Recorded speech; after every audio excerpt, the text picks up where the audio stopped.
Assalamualaikum warahmatullahi wabarakatuh. Hai anak pintar, jumpa lagi dengan Ibu Lilis. Hari ini kita akan belajar tentang tema 8, subtema 3, pembelajaran 3. Nah, sebelum belajar silakan kalian siapkan buku dan alat tulisnya. Dan tidak lupa kita berdoa bersama. Berdoa dimulai. Anak-anak belajarnya yaitu sekarang pembelajaran 3 ya. Pada pembelajaran di subtema 1, kamu telah mengetahui jenis-jenis usaha ekonomi. Nah, yang akan dibahas di sini adalah pengaruh kegiatan ekonomi bagi masyarakat. Nah, di sini ada bacaan yaitu yang berjudul Pengaruh Kegiatan Ekonomi Terhadap Kesejahteraan Masyarakat. Dalam kehidupan sehari-hari, kita tidak lepas dari kegiatan ekonomi.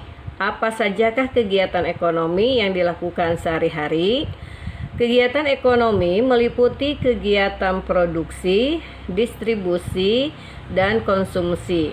Jadi ketiga kegiatan ekonomi ini saling berkaitan satu sama lain.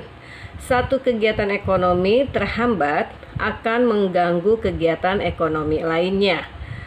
Di sini produksi adalah petani menanam padi di sawah, lalu memberi pupuk dan menyiangi rumput yang tumbuh di sela-sela tanaman padi.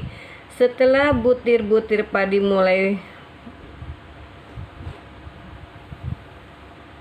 bertunas, petani mengusir burung-burung yang berusaha makan butir-butir padi itu. Saat padi menguning, itulah saatnya petani memanen hasil panen lalu dijual. Dari ilustrasi tersebut bahwa si petani telah melakukan kegiatan produksi. Jadi produksi adalah kegiatan yang dikerjakan untuk menambah nilai guna suatu benda atau menciptakan benda baru sehingga lebih bermanfaat dalam memenuhi kebutuhan. Orang yang melakukan kegiatan produksi disebut produsen. Di sini ada contoh kegiatan produksi yang terdapat di sekitar tempat tinggalmu ya. Bisa kalian sebutkan.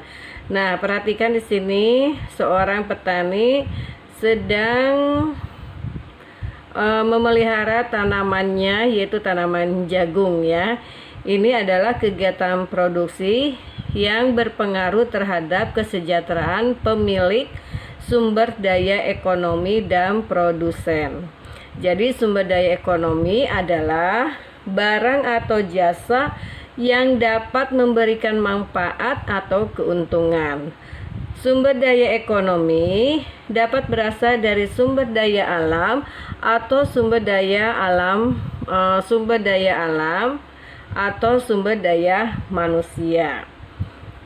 Sumber daya ekonomi dapat diolah menjadi modal dasar pembangunan.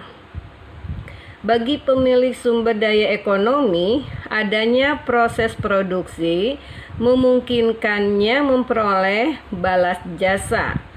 Balas jasa ini berupa sewa, bunga modal, atau gaji.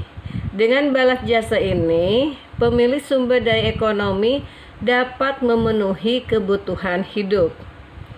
Bagi produsen, adanya proses produksi menyebabkan produsen memperoleh keuntungan. Selanjutnya, keuntungan tersebut digunakan untuk menjaga kelangsungan usaha dan memenuhi kebutuhan hidup. Ini dilakukan dalam upaya mencapai kemakmuran hidup. Yang kedua yaitu distribusi. Setiap hari kamu makan dan mengenakan pakaian. Bahan makanan tersebut dihasilkan di suatu tempat tertentu.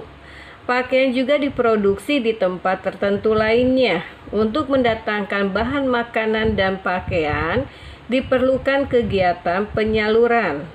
Kegiatan inilah yang disebut dengan distribusi. Jadi, Jadi, distribusi adalah kegiatan menyalurkan hasil produksi dari produsen ke konsumen. Orang yang melakukan kegiatan ini disebut distributor. Kelancaran distribusi barang membutuhkan sarana transportasi dan jalan yang memadai, tujuannya agar hasil produksi dapat segera sampai kepada konsumen dengan cepat dan tepat sehingga kebutuhan konsumen segera terpenuhi. Nah, di sini ada salah satu gambar ya yang menjual barang. Konsumsi. Perhatikan aktivitas teman sekolah ketika waktu istirahat. Ada yang jajan di kantin, ada pula yang makan bekal dari rumah. Jajan di kantin dan makan bekal termasuk kegiatan konsumsi. Kegiatan konsumsi adalah kegiatan manusia mengurangi atau menghabiskan nilai guna suatu barang atau jasa untuk memenuhi kebutuhan. Jadi orang yang melakukan kegiatan konsumsi disebut konsumen. Untuk mengkonsumsi barang atau jasa, masyarakat mengeluarkan pengorbanan tertentu. Pengorbanan dapat berupa uang atau waktu. Dari uraian di atas, kamu mengetahui kegiatan ekonomi dan dampaknya bagi masyarakat. Kegiatan ekonomi dapat berdampak positif terhadap peningkatan kesejahteraan masyarakat. Nah, berdasarkan bacaan di atas yang berjudul pengaruh kegiatan ekonomi terhadap kesejahteraan masyarakat, maka nanti kalian akan membuat peta pikiran tentang informasi penting dari teks tersebut. Ya, ini peta pikirannya, silakan kalian buat.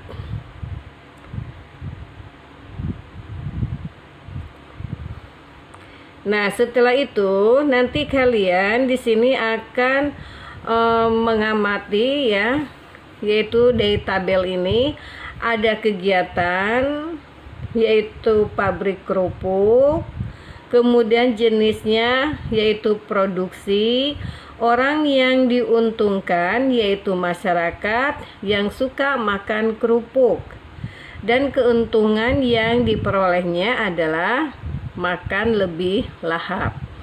Kemudian contoh kegiatannya yaitu menjual pasir, jenisnya adalah distribusi. Orang yang diuntungkan adalah masyarakat yang sedang membangun rumah, sedangkan keuntungan yang diperoleh pembangunan rumah lancar. Dan seterusnya kalian jawab ya. Di sini juga ada keragaman sosial akibat berbagai jenis usaha yang menimbulkan keuntungan. Ya, ini nanti perlu kalian jawab ya. Apa saja kira-kira keragaman sosial akibat berbagai jenis usaha untuk menimbulkan keuntungan. Misalnya saja adalah 1. Dapat meningkatkan tingkat kesejahteraan warga. Dan yang kedua, dapat untuk memenuhi kebutuhan warga yang bermacam-macam. Atau bisa juga dapat meningkatkan rasa persatuan dan kesatuan warga. Silakan kalian tambahkan. Hari ini Ibu cukupkan sampai di sini. Mudah-mudahan apa yang Ibu jelaskan bermanfaat untuk kalian semua. Tetap semangat, tetap belajar. Assalamualaikum warahmatullahi wabarakatuh.